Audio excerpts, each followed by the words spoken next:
You will probably change a little bit. The Shriver Center also publishes a national journal of sort of action research for people who do this kind of work all over the country. Kathy Donahue, a proud daughter of Flossmoor, who's a colleague of mine there, she works on that journal. And she showed me where this place is. I live in Proviso Township, I live in Maywood, and you can't get here from there. I thought I was going, when the sign said Memphis, I thought we were coming But yeah, you'd really have trouble getting it through. So we've been involved and we've been in the middle of a lot of advocacy efforts recently that are important to people. And rather than talk at you about it, I thought I'd tell you what those are and see if you have questions about it. One of them is we were the leaders of something called the Responsible Budget Coalition here in Illinois. Worked very hard to get the recent tax increase, sorry, but we needed it, in the income tax and the corporate income tax. Make no mistake, there's a direct connection between the resources that the state has and how they spend it and what you pay in property taxes, the conversation we just had. We are the lowest state in America in the state contribution for schools, preschool through high school. And that translates directly into property tax. One of the things we've needed to do forever, and your Senator Hutchinson was a hero on this recently, is to reform our state tax system. We're a low tax. I mean, nobody likes to hear this, but who likes to pay taxes? Nobody does. But we are, compared to other states, low income tax and low spend. And, you know, those things are related to each other. I bet I see his sister. And so we needed to do that. We had to do it because of the politics of it, which are so difficult. It had to be temporary. But 4 years from now, we get a chance to re-examine it.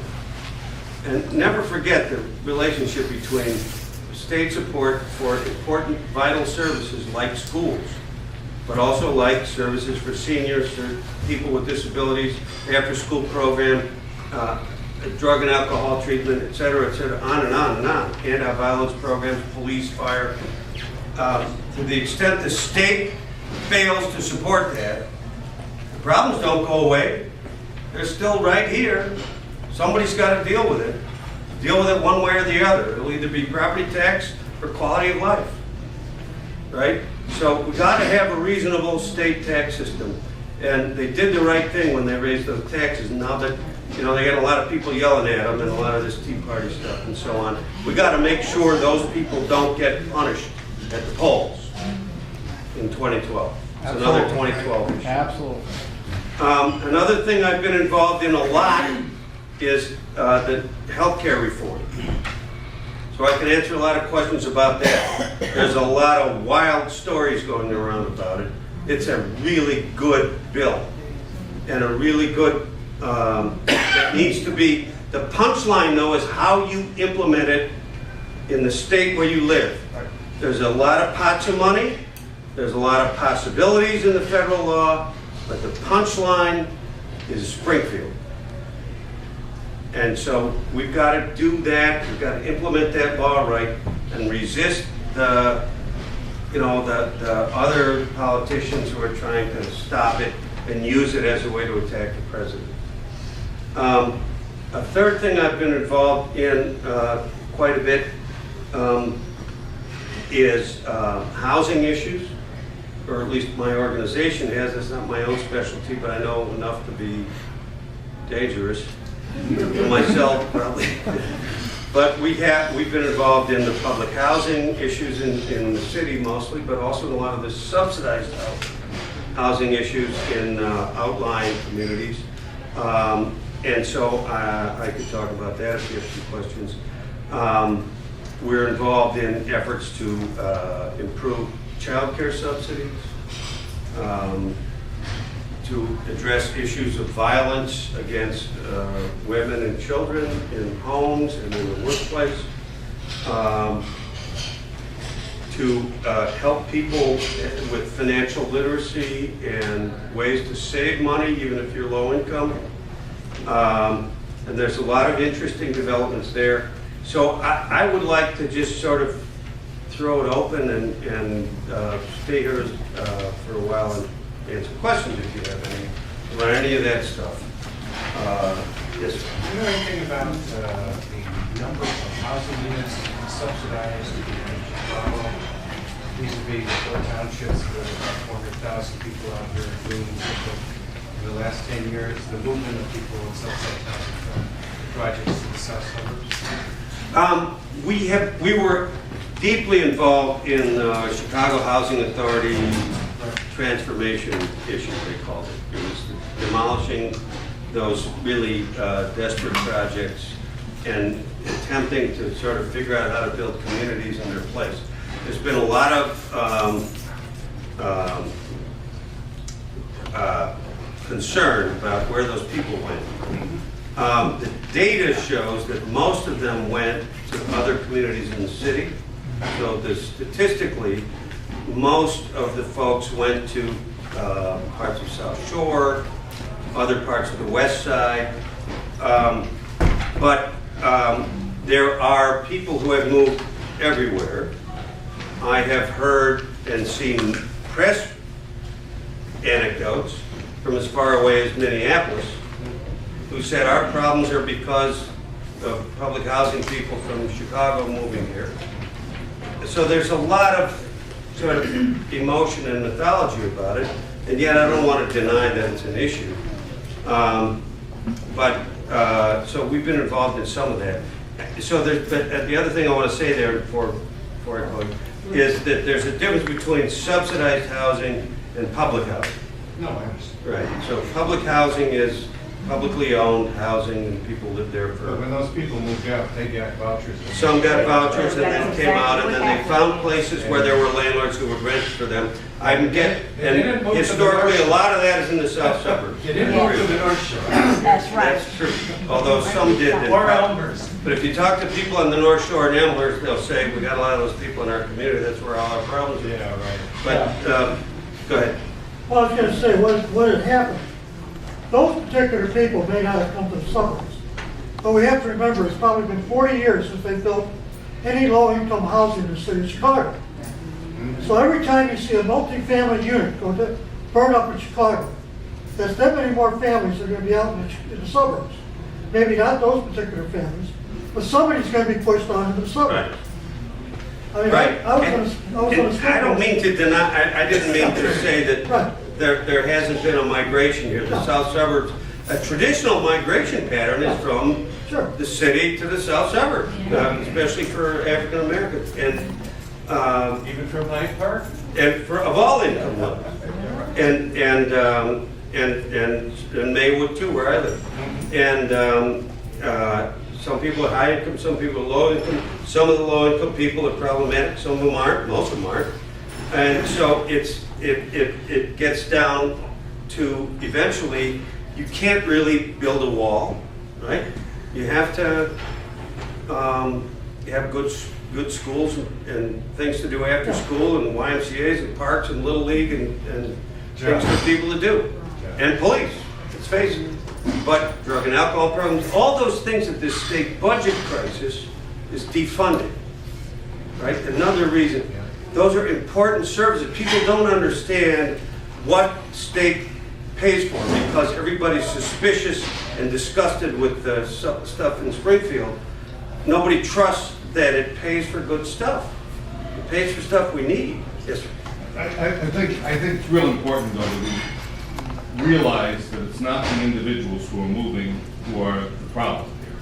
I mean, there's two problems that are really critical in the south suburbs. One is the fact that there's an availability of housing that accepts vouchers from a lot of individuals who don't live in the south suburbs but own property in the south suburbs. That's point number one.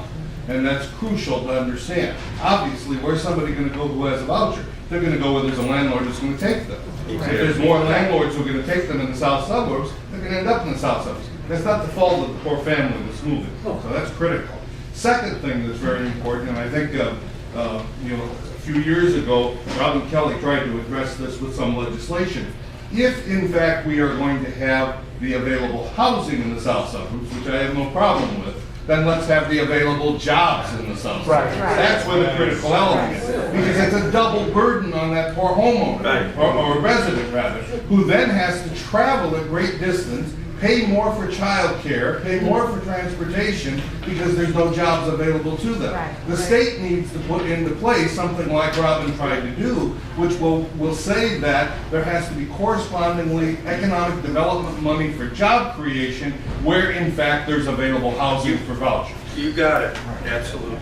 Because it annoys me sometimes that it's the poor resident who's looking for a quality place to live and a quality place to send their kids to school who gets the blame, and they're not the problem. What people don't, if you take a big picture look at this, what people don't understand about when you tore down the public housing in Chicago, and I'm not going to defend that style of housing, but what you did was you eliminated 25,000 units of affordable housing. Right? That's what I said. Without replacing it. It's not just the voucher, it's the stock, the housing itself.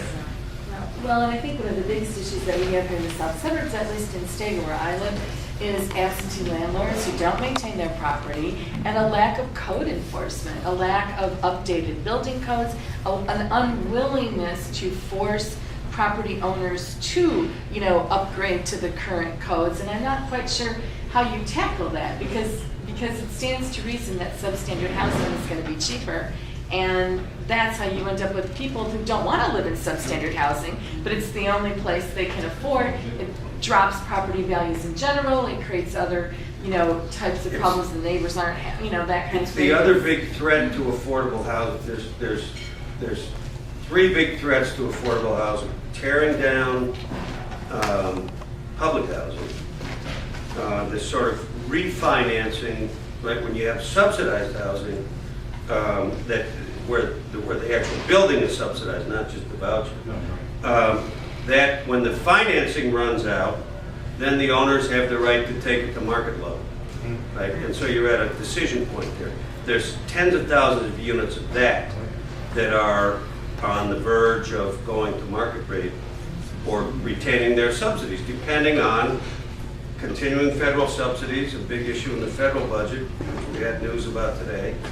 And then the third is that it just deteriorates into being torn down, right? It goes away, and you have empty lots and so on, and that's code enforcement, and that's that stuff. I don't have a magic answer to that. Code enforcement is code enforcement. You either do it or you don't. But there can be subsidies for rehab and stuff like that if either Washington or Springfield or Flossmoor or Cook County or whoever decides to create those subsidies for that purpose. But there's a big affordable housing crisis, and there's always there's migrations because of that, because it's too many people with not enough places to live. Well, I don't know this issue very well, but the manufactured housing It's affordable living. is affordable living, right? And so part of the solution of this is to figure out maybe the tax issues you were talking about earlier or some other ways to help support that. What's considered poverty level? For a family of four, I think it's about 20,000. Look at 21. For a family of four. Right? So that, One person about 10,000. so, yeah, so it's about 9,000-10,000 for one. What's the difference between public housing and just subsidized? Public housing is when the government owns the buildings. And subsidized housing is when there's a private owner who charges rent, and then part of the rent is paid for by a public subsidy, and the other part is paid by the tenant.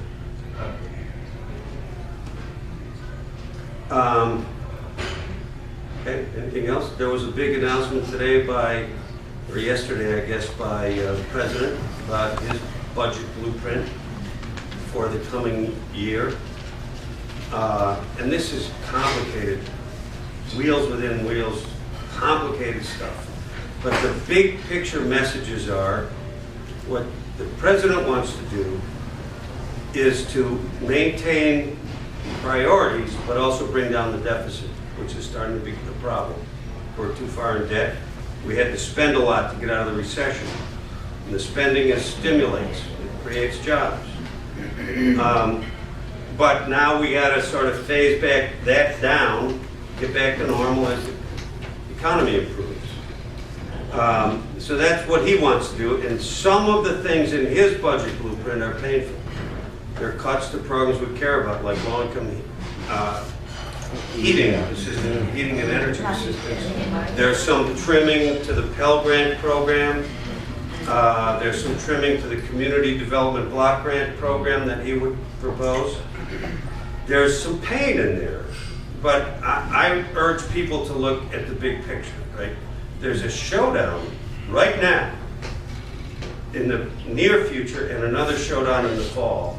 March 4th. His vision is bring down the deficit, be responsible about that, and yes, there's some pain and we're going to share the pain, but maintain priorities and keep investing in things that are important for our future.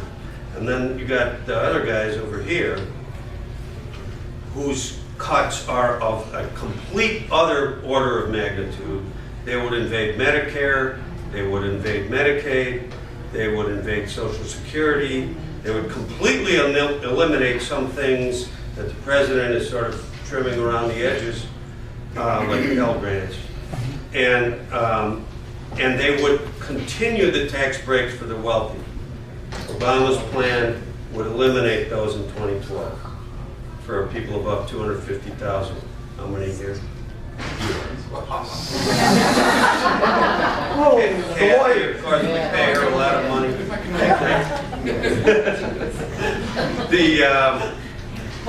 And our, but and so the immediate showdown is in the next few weeks.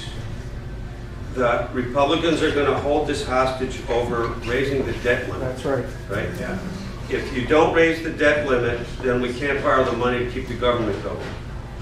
Borrowing within reasonable limits is an important tool of government administration. Everyone does it, and it's normal, and it's not bad, unless you go overboard. But, so, routinely, both parties have said we're going to raise the debt limit when we have to, because we don't want to go there, that's sort of holy ground, and we'll have our fights over here. Well, now they want to go there. They want to say, we're not going to raise the debt limit unless you agree to, this year, immediate $100 billion cuts. Maybe it was 60, somewhere in there. You know, that's the showdown that's going to happen in the next few weeks. About whether they make a deal on that or whether they let it shut down. If they make a deal on that, there'll be another one in the fall over the budget for this coming year on the sort of fault lines that I just talked about before.